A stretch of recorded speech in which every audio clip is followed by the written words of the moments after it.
Good afternoon, Steelers Nation. Today, previewing this Sunday's matchup between your 3-0 Pittsburgh Steelers versus the 1-2 Indianapolis Colts, where I give you guys all my scouting notes for the week, talk about some interesting matchups between these two teams, all that good stuff. This one takes place at 1 p.m. on the road. Weather won't be a factor in this one. Indy's got a retractable roof, and even as a football purist who doesn't really like dome stadiums too much, I'm kind of grateful for that because getting a lot of rain on the East Coast these days with the hurricane situation. So if any of you guys are affected by that, please make sure that you stay safe.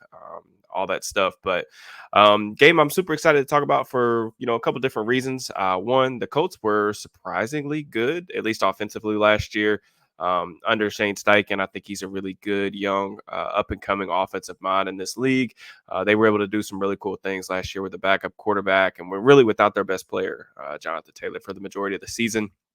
Now we get second-year quarterback Anthony Richardson, top 5 overall picks in there. Really toolsy quarterback that we'll talk about as well. But most importantly, I'm going to the game. This will be the first Steelers game I've attended with my wife since 2021. She got me tickets for Father's Day, so I'm excited about that. Last game we went to is actually kind of funny. I tweeted this out yesterday, but last game we went to was actually the Bears game in 2021. Primetime matchup where it was actually Big Ben versus Justin Fields in a Bears uniform. So kind of ironic that things are, coming full circle like that. So after I get done recording this, I'm going to pack up my stuff. Got a 2-hour drive to Indianapolis. So if any of you guys are headed to the game, be sure to give me a shout. Would love to connect with anybody if that's possible. But otherwise, I'm really excited about that. But just we got some work to do before then.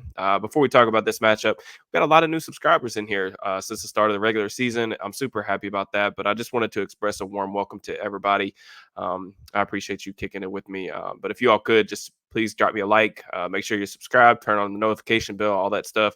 And don't forget to drop me a comment on your predictions for this Sunday's game as well. But new followers, new subscribers, OGs, all that stuff. I just really appreciate your all support to start the season. This September's been an awesome month for the channel. I appreciate you all. Just kind of a quick rundown of the injury situation real quick. Alex Highsmith, Isaac Seumalo, Jalen Warren, and Michael Pruitt are all going to miss this contest. Sounds like Mason McCormick, based on, people that have been at practice this week, it sounds like Mason McCormick's going to probably get maybe the start or at least a lot more time this week at left guard. And, I've been pretty transparent about, my thoughts on just Spencer Anderson's play over the first 3 weeks. I think, even given the context that, he's facing an uphill battle as a second-year, 7th-round pick, all that stuff. I think that this is the right decision. I thought that they should have probably made this move last week. Granted, we did see them incorporate somewhat of a rotation between Anderson and McCormick last week. In that game against the Chargers. McCormick also got a good amount of playing time when they went with some jumbo personnel, so they used 6 offensive linemen, all that good stuff. I'm excited to see what Mason McCormick looks like in this offense. I think, I talked about it during the draft, but pretty good schematic fit for what they want to do, at least in the ground game. I have some questions about, what things are going to look like in like pure pass protection from a pure pass protection standpoint. But I think that Arthur Smith's done a really good job, at least through the early part of the season, minimizing the true pass sets from the offensive line. The ball's coming out quicker. They've utilized some play action. They've moved the launch point, and just generally speaking, trying to make life easier on the guys up front. But I'm interested to see what it looks like with McCormick. I think this is the right move if that's the route that they go. But we'll see. We'll talk about some of the guys that he's going to be going up against in this one too. And I think one of the real reasons for excitement this week too is we're going to get to see Nick Herbig play probably more snaps than he's ever played in his NFL career. Unfortunately, it comes at the expense of a guy like Alex Highsmith suffering a soft tissue injury. Those are always really tricky. So it's not really all that clear about like how long Highsmith's going to be out. Like I've heard probably 3 or 4 weeks ish for him. We'll see, but they're not putting him on IR, so it could be less than that. Soft tissue injuries, man, they're just so unpredictable. But I thought Herbig was fantastic last week. We talked about it in the post game. I've tweeted about it this week. He gave a really, really good left tackle some issues in Rashawn Slater. The encouraging thing to me was not just that he was ultra productive. I mean, I think he rushed the passer like 8 times, and he had 4 wins, 3 pressures, a pair of sacks. but it was the ways that he was doing it. We know that Herbig has that electric first step. He can threaten the outside shoulder. And granted, all of those, pressures came on the outside track. He did it in different ways. Like we saw, a stab chop move. We saw the double swipe or the side scissors. We saw a ghost move. And it just gets me really excited. Like I know that I did a Nick Herbig film room recently for the channel. I think that was during the preseason where I kind of said that I thought he was, ready to take another step forward. I've been really transparent about my thoughts that, this needs to be the edge three. They need to find more ways to get him snaps on the field, whether it's three edge or outside linebacker sets on passing downs, trying to use him more on like stunts and different things like that. And I also think like he's prepared to take coverage snaps as well, just because of all the different things that Wisconsin put on his plate during his time in college. But I'm very interested to see what it's going to look like. The Colts have a really solid young left tackle as well. That's going to be a fun matchup to watch on film. I think the big question that everybody's asking, and people have been tweeting me and DMing me on Twitter all week asking about like if I think that Herbig's ready to, step up and play a full-time role, especially against the run. We're going to find out. I think that Herbig's going to be a big talking point over the next month just because I think he's going to play extremely well. I think he's going to start to get some bigger media attention and things like that. But we'll see. I could be wrong. I went on John Lederer's podcast earlier this week. If you guys haven't checked that out, you can. We had a really lengthy discussion about Herbig, but there's just a lot of traits there that I look for in terms of what pass rushers are supposed to look like at this level. And I think that, he's going to play pretty well. So um, let's talk a little bit about the Colts injuries as well. Their injury situation really, really bleak. This is a really banged up team. Kenny Moore, Kwity Paye are both declared out already. Kwity Paye is like probably their best outside linebacker. Kenny Moore is their longtime nickel corner. DeForest Buckner, Samson Ebicam, and Juju Brents are already on injured reserve. So I think the Colts are down. I think that's 5 or 6 of their week one, projected starters on our biggest news too of the week on the offensive side of the ball has been their center Ryan Kelly. He's been out and hasn't practiced all week, I believe, with a neck injury. Kelly is a really solid player. He's been there for a long time, operating at the pivot. He's listed as questionable. I don't know if he's actually going to play or not. Like I said, he didn't practice at all this week. And then their right tackle Braden Smith also didn't practice Friday. He did practice some Thursday. I kind of asked around to some of my Colts followers on Twitter. I think Smith has played after not practicing on Friday before. So that's something to keep an eye on. But obviously, you got a guy like TJ Watt coming in. That's going to be a tough matchup, especially if you're going at it at less than 100%. Smith's actually missed a couple of these Steelers Colts matchups in recent years because it's kind of funny. Like the Steelers and Colts have played quite a bit in recent years. On the road nonetheless. So, the strength of this Indianapolis team is, their offensive line, their run game. As for, the Steelers' perspective, they come into this one first in defensive EPA per play, 6th in defensive success rate. They've been extremely good through 3 weeks. I also think that they lead the NFL in like points per drive allowed. On the offensive side of the ball, Steelers offense comes in ranked 18th in EPA per play, 28th in success rate. So still some room for improvement there. I think that you can definitely see things are still very much a work in progress on that side of the ball due to various different reasons. As for the Colts offense, they come into this one ranked 24th in offensive EPA per play, 23rd at offensive success rate. Like I said, the strength of this team right now is their rushing attack behind a really solid offensive line. Taylor, I think, is averaging over like 5 yards a carry coming into this week. Remember, this is a Colts team that without Jonathan Taylor, without Anthony Richardson last year ran amok on the Steelers in this matchup. I think like 175 rushing yards with their third, fourth string backs. I think it was like Tyler Goodson and Trey Sermon. Even Taylor's backup, which was Zach Moss, who's now in Cincinnati, he got hurt early in that game last year. The Steelers jumped out to an early lead. I think one of the rare early leads that they got over the course of last season, they just fell apart. Indy put up, I think, 30 unanswered points. It was really a bizarre game. And I went back and watched that matchup, and Indy was just more physical at the point of attack in the trenches, man, really on both sides of the ball, but particularly on offense. Their offensive line really took it to the Steelers' front in that one. And for that reason, like, I don't want to call this a revenge game because it's like it's not a divisional game. And, these teams aren't – we're talking about a regular season game too. But I really hope that the front seven has taken this one a little bit personal and kind of itching, to get their get back. We'll see if they get it. I'm optimistic about that being the case. But let's talk a little bit about the scheme and some of the things that they're going to be up against with this Indy offense. Like I said, Shane Steichen, offensive coordinator, heavy 11 personnel system. He comes over from Philly, where they operate basically exclusively out of the shotgun. They run the ball a ton. They run the second most RPOs in the league, primarily a zone rushing team, but they do some gap stuff as well. They love split flow inside zone.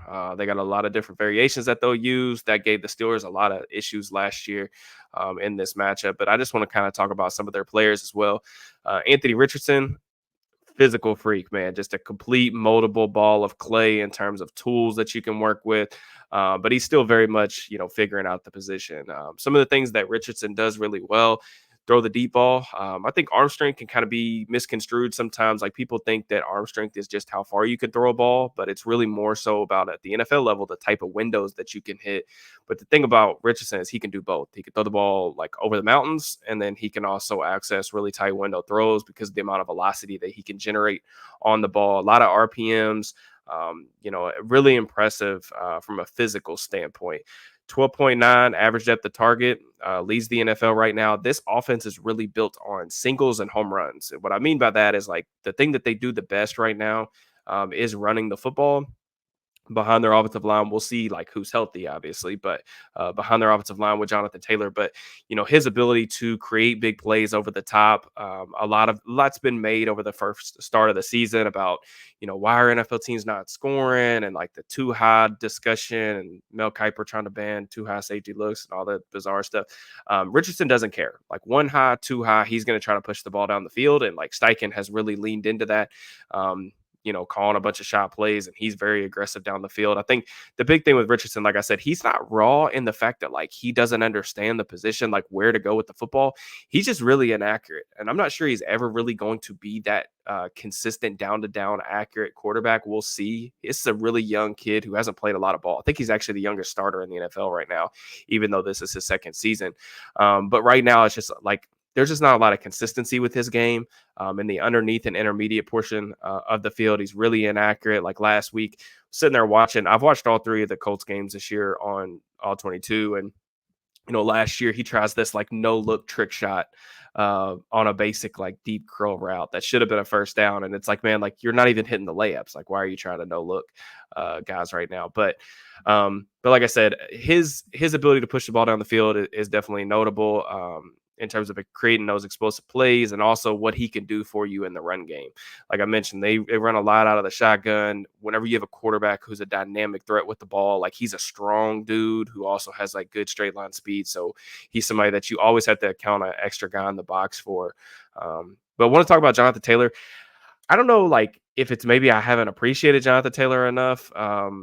Since he's came into the league, like I liked him a decent amount as a prospect. I know he's been really productive, but I was blown away by what I saw on film this week of him. I think arguably like the best pure running back in the league right now, just in terms of what he does as a runner. Rare combination, patience, vision, burst, all of those things. It was kind of cool. I saw a podcast. He paid some homage to Le'Veon Bell and said that was a guy that like he really liked watching, like as he was kind of coming up. And you actually see a lot of shades of like what Bell used to do for the Steelers. They're kind of comparable backs just in terms of like the way they operate. Taylor, just the way that he can manipulate defenders and these really sharp jump cuts. The big difference between the two is like just as runners is like Taylor actually has like the long speed to break off some home runs. It was really the only thing that Le'Veon didn't do well as a Steeler, is like he just didn't create a ton of explosive runs, but he was just constantly keeping them ahead of the chains. And Taylor's a fantastic runner. On the flip side of that is he's just not very productive or really a factor at all in the passing game. Doesn't have really all that good of hands. He's not that really much of a reliable pass protector. Obviously, if you're talking about like the comparison, that's why it's not like a 1-for-1 between Le'Veon, because he was like more of an all-around player, whereas Taylor's really just a strictly good running back, but doesn't offer you a ton. So when he's in the game, definitely look for the Steelers. They haven't blitzed very much at all this season. They primarily just rushed 4. We'll see if they bring a little bit more heat, because that's, not that Anthony Richardson and Lamar Jackson are one for one comparisons, but the Steelers do from time to time when they play like mobile quarterbacks, they tend to kind of turn up the knob a little bit as far as like the pressures that they bring. I'm interested to see if that's something that they tweak a little bit this week, especially if Taylor's in the game, like on early downs when they're in the shotgun, because you can get after him in pass protection. He's a guy who will duck his head or sometimes lose track of his assignments. The Steelers inside linebackers haven't been able to blitz a ton this year so far, but I think they're both really good at it. I would probably test that, especially if the Colts do have their starting 5 offensive linemen out there for this game. I would just like to see them try to, uh, heat Richardson up a little bit. But Taylor's a fantastic player, definitely like the number one concern of mine in terms of like what I'm looking for on the offensive side of the ball. Just talk a little bit about their playmakers. Michael Pittman, solid possession receiver. He's off to a really slow start this season. I think he's under 100 yards through the first 3 weeks. Alec Pierce actually been pretty good. Their most consistent deep threat so far. They've used AD Mitchell, rookie, on a lot of double moves to try to stretch the field. For whatever reason, that connection between he and Richardson just really hasn't been there. There have been a lot of times where, Mitchell has been wide open. He hasn't been able to get him the ball. And then there's been some other times where it looks like Mitchell's maybe his timing or his depth of his routes hasn't been exactly what Richardson's been expecting. So those two have been kind of off to a little bit of a weird start in terms of chemistry. And then they've gotten Josh Downs back recently from injury. I kind of describe Downs coming out of the draft as like an and one route runner. And what I mean by that is like he's a freestyler, but he understands how to get open. He's a really shifty dude. He can get you off balance, cross your face. But he's that guy that I think provides Richardson some comfort underneath and stuff like that. But I mentioned the offensive line. I think this is a really solid group, probably the best offensive line that the Steelers have played through the first 3 weeks of the season. I really believe that. I think that when fully healthy, this is a very, very solid group. Richardson's only been pressured, I think, on 28% of his dropbacks so far this year. You look at pretty much any metric, the Indy offensive line grades out pretty well. Kind of starts with Quentin Nelson. This can be a killer matchup, man, between like great on great, like two potential like Hall of Fame caliber talents between him and Cam Hayward.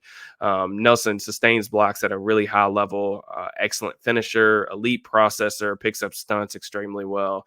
Not really any holes in his game. I thought he had like maybe a little bit of a down year like a year or two ago, but he's really picked it up, man. Like he's playing, every bit as good as he ever has right now. Ryan Kelly, we talked about him a little bit. He's banged up at the pivot, but he plays with good hand placement. He's a guy who's a good athlete, can get to the second level on their own runs. The right tackle is a really good run blocker. Braden Smith, mentioned him as well, plays really well in space, can get to his landmarks in pass protection. I still think TJ probably has the advantage in that matchup, to say the least. I expect that they'll probably try to give him some help with some chips and some things like that, like LA did last week. But we'll see if he even plays. I think that's a big question mark. But where I think this team has really found something is their left guard, Will Fries, has come out really of nowhere. Former 7th-round pick. He's been like a legitimately good player who's set to get paid this offseason. And I think that that's helped kind of shore up some of their weaknesses up front. But this is a pretty solid offense. It's definitely an offense that has the capacity to put up points in a hurry with the explosive plays. But like I said, they've really struggled with like the down-to-down consistency. It's either, singles or home runs. And they've gotten off to some slow starts this season too. But kind of want to talk about, them defensively in this matchup as well. Gus Bradley's group.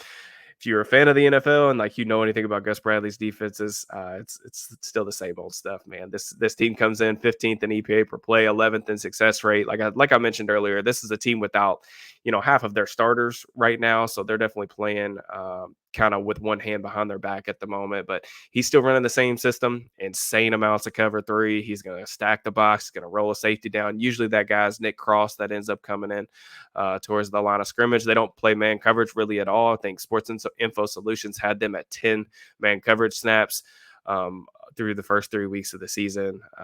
But you're going to have your one-on-ones on the outside. Expect Arthur Smith to kind of play the hits this week. We're going to get a lot of sail concepts, spacing, four verts, probably some play action crossers that kind of force their linebackers to robot out and kind of follow guys across the middle of the field. This Colts defense has given up some plays off play action this year already. Some explosive plays. I thought that the Bears last week kind of got them on some play action stuff. They hit Roma Dunze on a deep crosser for like 25 yards. They also took a shot down the field, getting Odunze matched up in a twin set on cross, kind of ran him up a wheel down the sideline.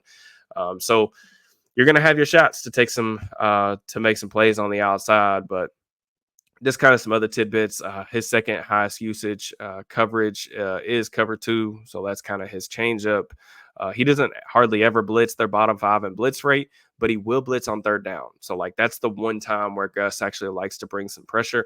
But Justin Fields has actually been pretty good against the blitz so far this year. He's averaging 7.6 yards per attempt, 2 touchdown passes. He was really good last week when the Chargers decided to bring some pressure. So I do want to kind of talk a little bit about Justin just for a second, because I did a film room on Justin and just some of the improvements that I saw during the Chargers game from him as a passer. That is available for channel members. If you guys sign up for the pro level, it's the price of a small coffee per month, but there's like a 25-30 minute film room breakdown of just some interesting takeaways that I had from that game. Some of the things I liked seeing the most from him, but again, I just thought he played really well from the pocket. He had some big time throws over the middle of the field, which hasn't always been the case for him throughout his career. The Steelers came in the first 2 weeks of the season, they didn't hit a single play in between the numbers past 10 yards down the field. Justin hit 3 of them last week. Of course, the one being the huge play to kind of put the dagger in the hearts of the Chargers in the fourth quarter to Calvin Austin.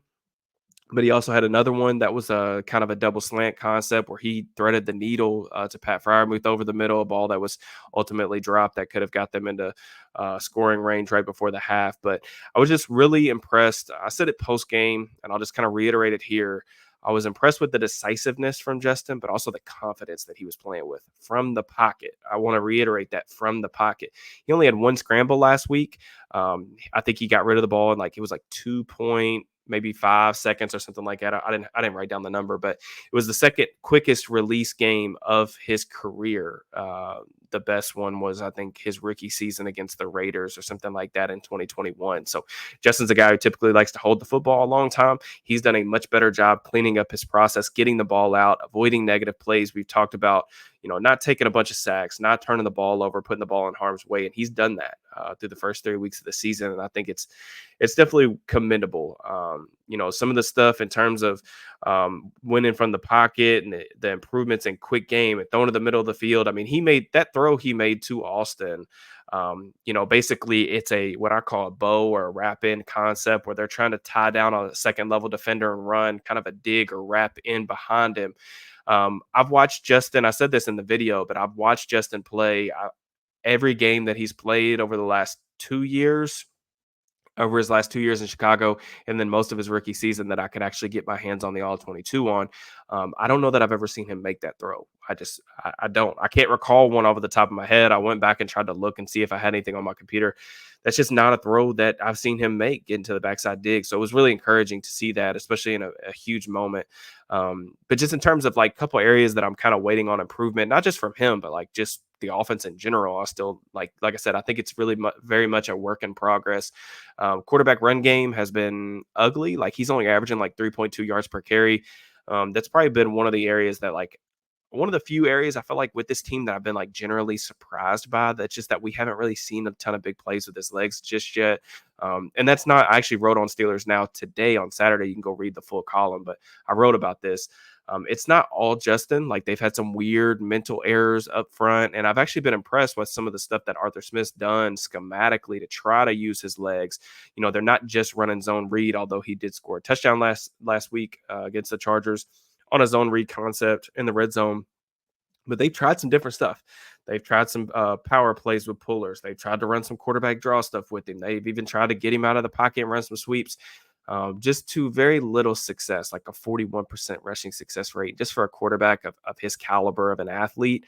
That's kind of surprised me a little bit. But Justin, is a really dynamic player, especially like when he gets vertical, like his ability to run through tacklers. Like he's a really strong kid. I think it's going to get better, especially as the offensive line up front gets better. They get healthier. They get Isaac Sayamalo back. But it is something I think that they could lean into it potentially this week, mainly because Malik Willis 2 weeks ago had a couple really nice scrambles, had a couple really nice runs. I mentioned that Gus Bradley likes to bring pressure on third down. Willis had a huge, like 20-yard scramble to get them down to the goal line on like a 3rd and 5 where they brought some pressure and, guys had their backs turned or whatever. He was able to make something happen. And then they also had a really nice explosive run on a quarterback draw. So don't be surprised if Fields, maybe this is the week that we get that kind of big Justin Fields rushing game. I love the improvement that we've seen in the pocket and like some of the things that he's done as a passer. I just think like the best version of this offense probably involves him as an evolving passer, but also as a threat with his legs. And I think that'll come. I'm not really worried about that too much. One thing that I really want to see improvement on, though, just from an offensive architecture standpoint, is just the play action passing game. 3.5 yards per attempt. They're averaging a 1.1 A dot on the season, and that's just average at the target. Really, right now they're running play action just to check the ball down. A lot of their concepts have been covered up well down the field. I did think that they had a shot play drawn up last week that Justin probably should have let rip on a deep double post concept to Pickens, which we can kind of talk about a little bit later in the video. But I just want to see them push the ball down the field, try to generate some explosive plays. They got some last week via some yards after the catch, accessing the middle of the field. But I think really, like, again, like if the best version of this offense is, a really brutally efficient running game and then trying to find some explosives through the air. And typically you can get those off play action, especially against this Indy team, like I just mentioned. But kind of want to hit on some things just personnel wise with Indy. Their players up front. Grover Stewart, excellent run defender, man. Can stack and shed, hold gaps, command double teams. He does a lot of the same things that Cam Hayward does for the Steelers in terms of setting the tone up front, the physical approach that he brings. But, they're going to need significant impact from Latu, rookie first round pick out of UCLA. Some of the things I liked about Latu coming out, I think he was my 13th player on my big board.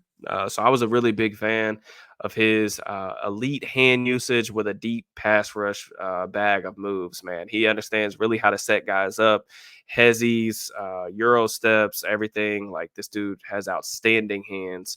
And just really like he has a PhD in terms of like how to rush the passer. You don't see guys this refined and with a really good mental understanding of how to rush the passer coming out of college every year. But he's not physically imposing as a run defender. And without Kwity Paye, Samson Ebukam, I think the idea was that they were going to try to bring Latu along this season and try to mainly play him when they knew teams were going to pass the ball. But they don't have Kwity Paye. They don't have Ebukam. So they're going to have to rely on him to play the lion's share of snaps because even the guys behind those guys on the depth chart aren't really very good pass rushers. So I think the Steelers are probably going to try to run at him and just see how he holds up against the run. Speaking of run defenders, I have to bring this up, man. The Colts are playing Taven Bryan right now. He is number 96 at defensive tackle. When you guys are watching the game on Sunday, watch where number 96 is at. Expect the Steelers to put a microscope on him in the run game. I watched the Packers destroy him off the line of scrimmage. And this isn't like a Taven Bryan hate speech or anything like that, but this dude just really struggles at the point of attack. Like they're asking him to take on double teams and stuff like that. He flat out cannot do it. He can't do it. So one of the things that the Packers would do is they would get in the gun and they would set the tight end to Brian's side. So a lot of teams will put their defensive tackle in a 3 technique to the strong side.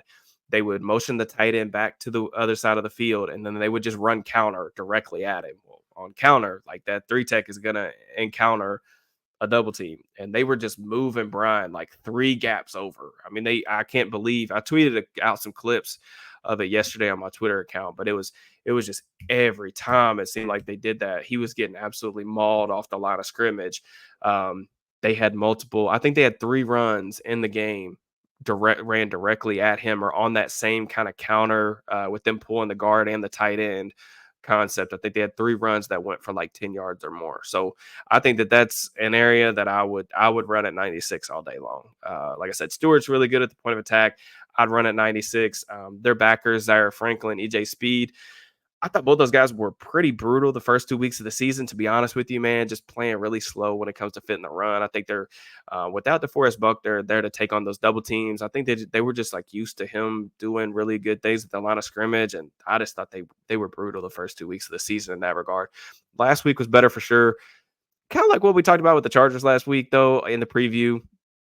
I wanted to kind of throw that Panthers game out because I was like, this is not an NFL offense. But the Chicago Bears offensive line, not a real offensive line right now, especially on the interior. So you got to keep that in mind when you're looking at some of these rushing numbers. I think the Steelers can run the ball on this team. I would be really surprised if they can't, or really disappointed, I should say, if they can't. But EJ Speed did have a really good game against the Steelers last year in this matchup. Cornerback room, largely unproven. Jalen Jones, kind of the second-year guy. I don't anticipate like they're going to have anybody like following George Pickens around or anything like that. But he's a bigger corner. He had 2 picks last week.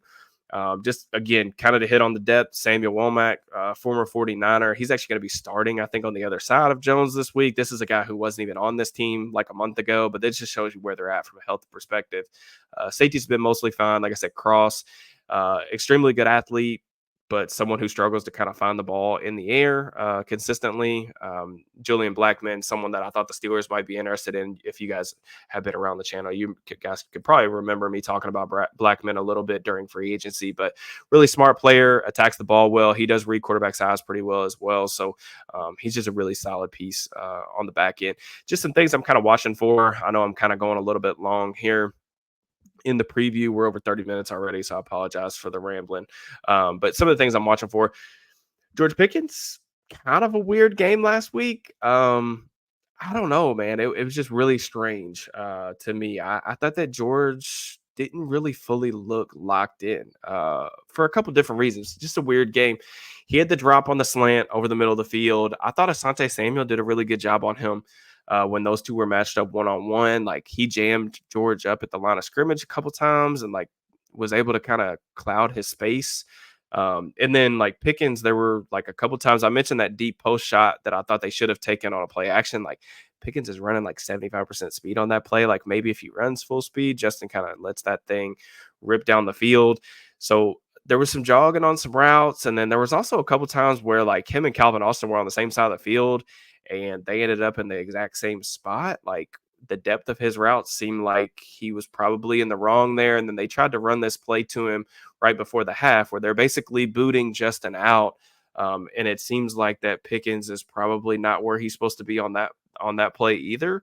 Just because like when Justin's like ready to throw, like Pickens is way too far down the field or where you would anticipate him being. So I don't know. I just thought it was a weird game. I definitely don't think it's like anything to be overly concerned about. I think that this matchup in particular, with the way that Indy plays, the amount of single high, he's going to have the one-on-ones on the outside. I expect them to try to take some deep shots. I would just like for them to do their best to keep him engaged and try to get the ball to him early that way, because I think that, I wrote this week for Steelers Now too. Like, I think that George, like they're getting him involved in the slot more. We're seeing him involved in bunches and stacks and featured in different ways than just a go ball guy. I think he's capable of that. I think that George is talented enough to be a number one caliber, star caliber wide receiver. It's just a matter of like, does he actually want to be that? And I think that the consistency thing on a down to down basis is something I'm looking for. So I'd kind of like to see a bounce back week for him.